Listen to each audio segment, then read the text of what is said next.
Herb, can we go visit Beakman on the World Wide Web? We sure can, Don, and you'll love it. It's a sight for sore eyes. But first, let's see him on television, you inner nut. Yeah, time to open the file on Beakman. Clicking.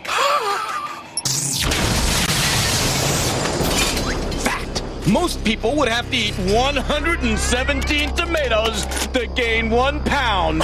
But only 1 chocolate cake. No, any way you slice it, I'm Beakman, and you've just broken into Beakman's world. Beakman!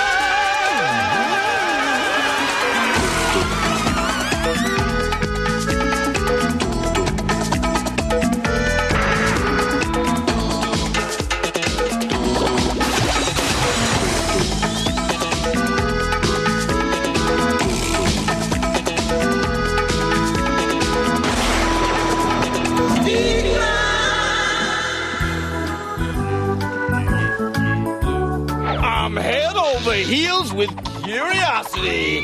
Let's get rolling with a question. Tumbling! The Keisha Carpenter of Boonville, Mississippi writes, Dear Beakman, I like to play detective, and I like to know how to find fingerprints. Ooh. I Sherlock your question, Nikisha. And in case you're wondering how far I got in school, the answer is elementary, my dear Beakman. Let's investigate fingerprints. Problem? Well, Beakman, I've really worked an appetite up sorting all those letters all morning, and I was going to get a snack. And I've really worked up an appetite not sorting letters. Okay, all right. A snack it is. Hey! Refilled that plate up a few minutes ago. What happened to the food? Lester! Oh, no. Not this time, amigos. Is not a man, even a tattooed man in a rat suit, still considered innocent until proven guilty? I am a victim of circumnavigational evidence. Oh, gee, okay, maybe Lester didn't take it. As a wise man once said about 2 minutes ago, let's investigate fingerprints. The skin on each of our fingertips is made up of ridges that form distinct patterns. There are 4 main types of fingerprint patterns. The loop, which is the most common pattern. The whirl, which is more circular. The arch, which is... the arch... and the accidental pattern, which has no specific form. Those patterns combine in different ways, so no 2 fingerprints are exactly alike, even the ones on your left and right hands.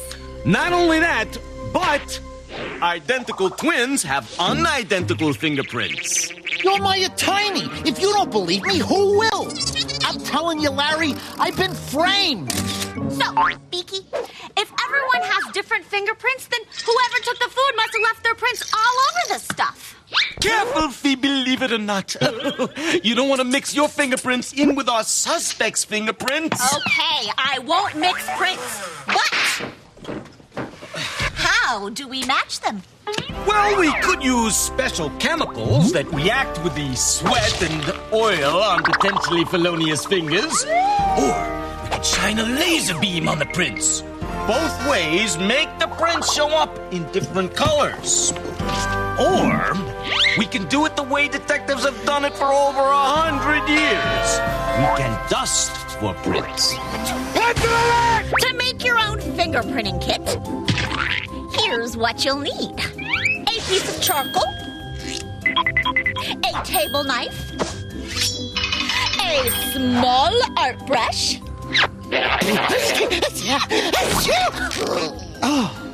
some clear tape, an ink pad, and some paper, and a magnifying glass. First, scrape the piece of charcoal until you have a small pile of powder like this. Then, use your art brush to gently brush the powder over the surface you suspect contains fingerprints. The fine charcoal powder will stick to the oil left by the suspect's fingers. By the way, because fingerprints can fade away, it's good to do the dusting as soon as possible. At first, they may all look like blurry smudges, but if you keep lightly brushing and then look at them through the magnifying glass, you should find one or two clear prints. If you want to save the fingerprint, press a piece of tape over it, like so, and then peel it off.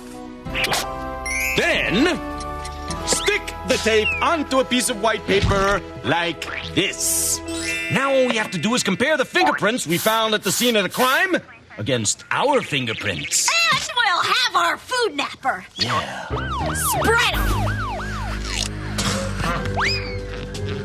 To make a record of fingerprints, gently roll the fingerprint on an ink pad and then roll the inky finger on a piece of paper.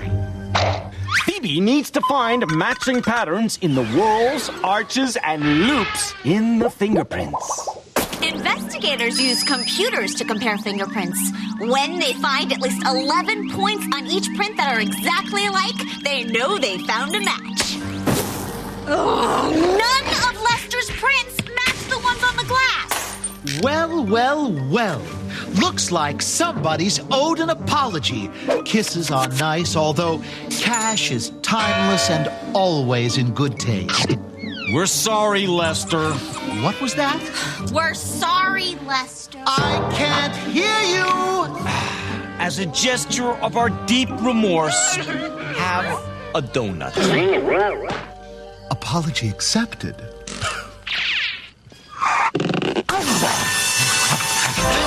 So that's why we didn't find any fingerprints. Lester, it was you.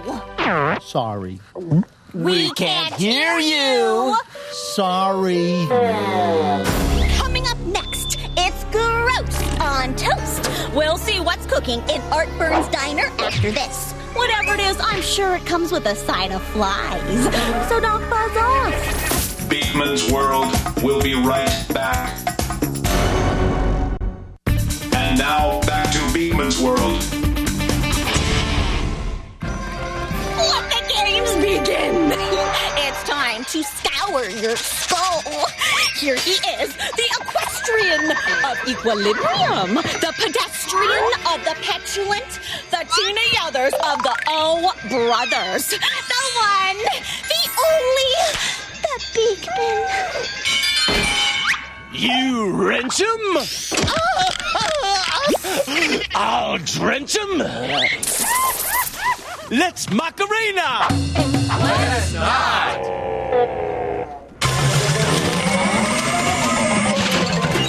Let's make a run for it. Question.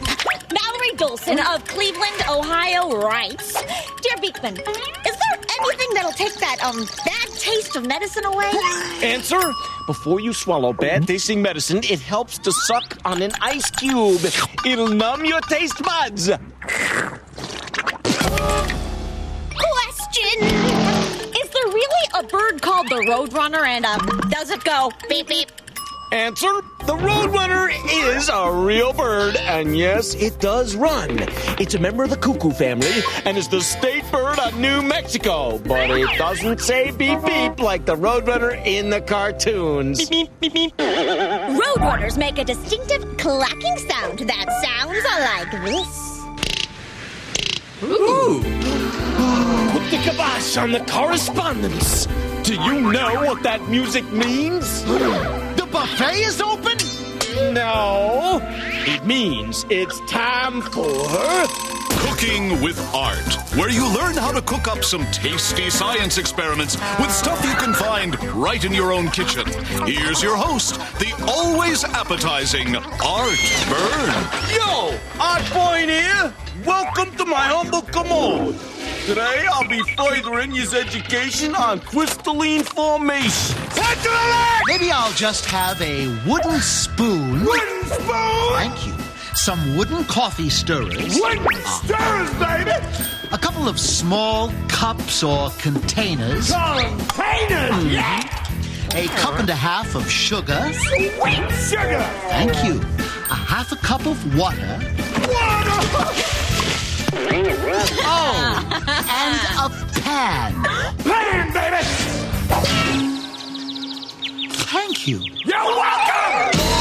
If you're gonna do our experiments, do them exactly the way we do them, safely and, with the help of an adult. Now, we gotta use the stove, so be careful you don't burn some body part you're gonna need later. First, heat half a cup of water.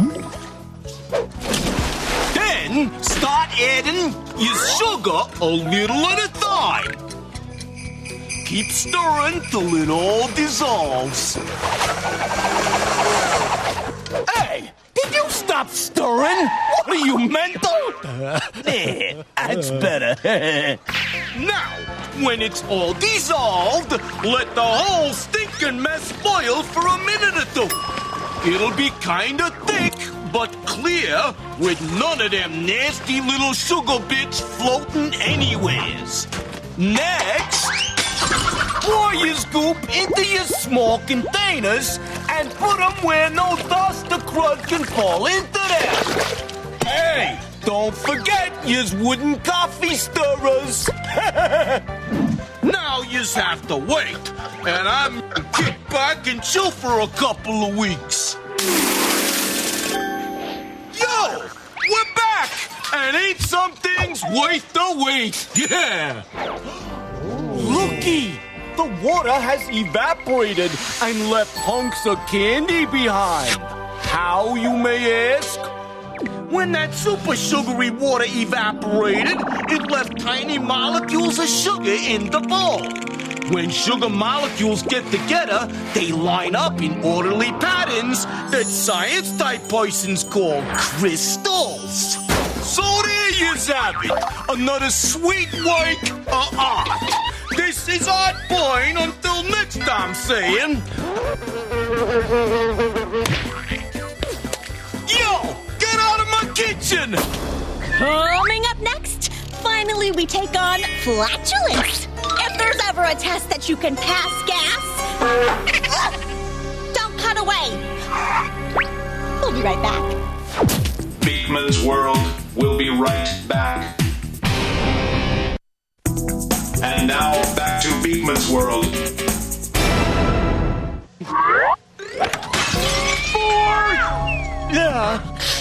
Get me out of the rough with a question, Phoebe. Wow, this one will sure tee you off. Hey, that's par for the course. Well, they're from Nelson Kwan and Jennifer Owens and Cole Stevens and Amy Carlson and Christopher Taylor and Brandy Hutchinson. They all wrote in asking about the same thing. But it's kind of disgusting. Ooh, sounds like something I can sink my teeth into. Actually, Lessiter, you don't want to sink your teeth into this. They all want to know why people pass gas. Flatulence, the accumulation of gas. Excuse me. Plain and simple, flatulence is the scientific word for passing gas. It comes from the Latin flatus, meaning to blow. Beakman, exactly what is passing gas anyway? Yeah, and when you pass gas, do you collect $200? No, Lester, but the way you pass gas, you should go directly to jail. Say howdy to your colon or large intestine. When too much gas builds up in here, the pressure forces it out. And since it can't get out up here, it comes out the back door down here. But how does it get in there in the first place? Two ways. First, there are lots of bacteria in your colon. These little gut critters chow down on certain sugars. And they also eat fiber, the part of food our bodies don't digest. foods high in fiber are cabbage, radishes, broccoli, cauliflower, and, of course, beans. Ah, beans, the musical fruit. The more you eat, the more you... And like any other living thing, when those bacteria, your colonic comrades, eat, they give off waste products like the gases carbon dioxide, hydrogen, and methane. Wait a second. Hold the phone. You mean bacteria are passing gas inside our bodies? Bada boomer! What a gas! Another way we get gas in our intestines is from swallowing air with the food we eat and the drinks we drink. Like in this bottle of soda. It's full of gas bubbles, and those tiny bubbles really add up. This gadget is an ultrasonic cleaner. We're using its sound energy to shake the gas out of the soda and put it into the balloon. Now, most of the gas in soda comes out of your body as burps.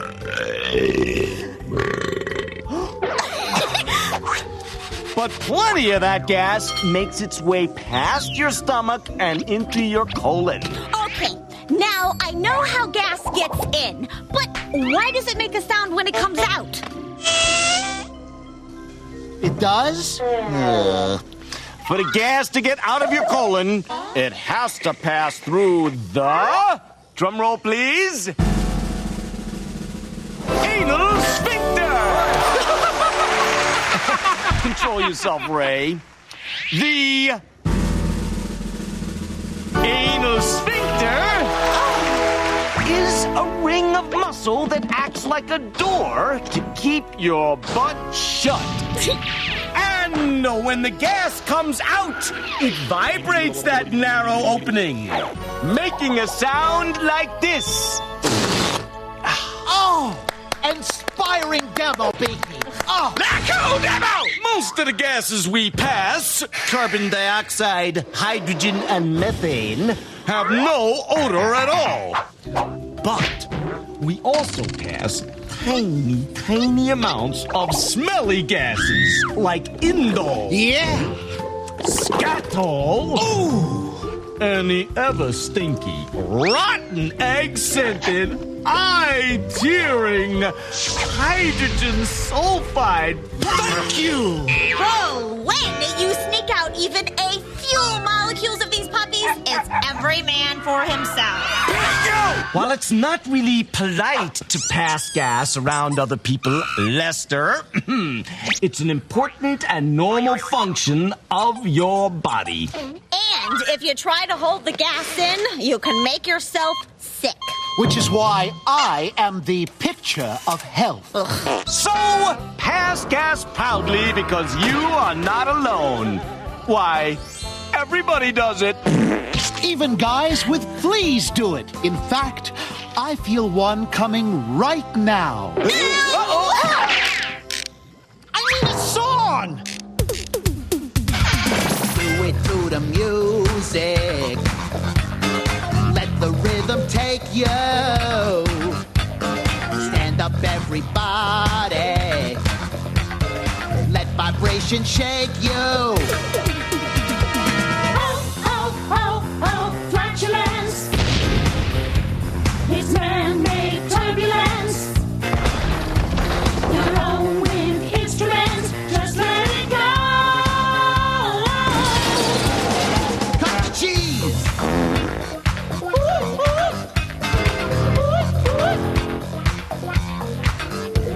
Inside your intestines, there's a non-stop party.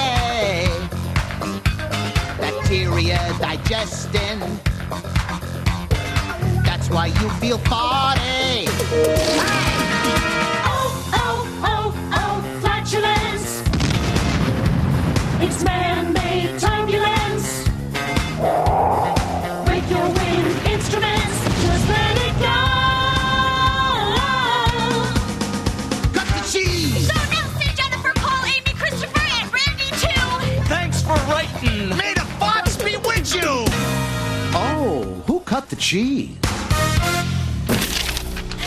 much gas does the average person pass? Well, Beakman will sniff out an answer after this. Beakman's World will be back in a flash.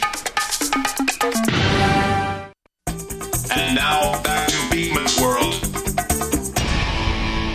So, Beaky, how much gas does the average person pass? Well, Phoebe, in one day, a normal person breaks wind or lets one fly. Or drops an air biscuit. An average of 14 times. And each one of those little clouds of glory is as much as a half a cup of gas. In fact, in just 1 year, you pass enough gas to fill all 36 of these 5-gallon bottles. That's 180 gallons of gas. You know, I'm a little behind.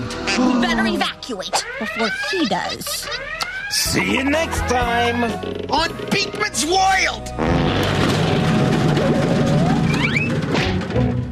Herb, I wonder if I pass gas. Well, you can wonder no more, Don. Sorry. Don't apologize to me. Apologize to the ozone layer. Oh. Sorry, ozone.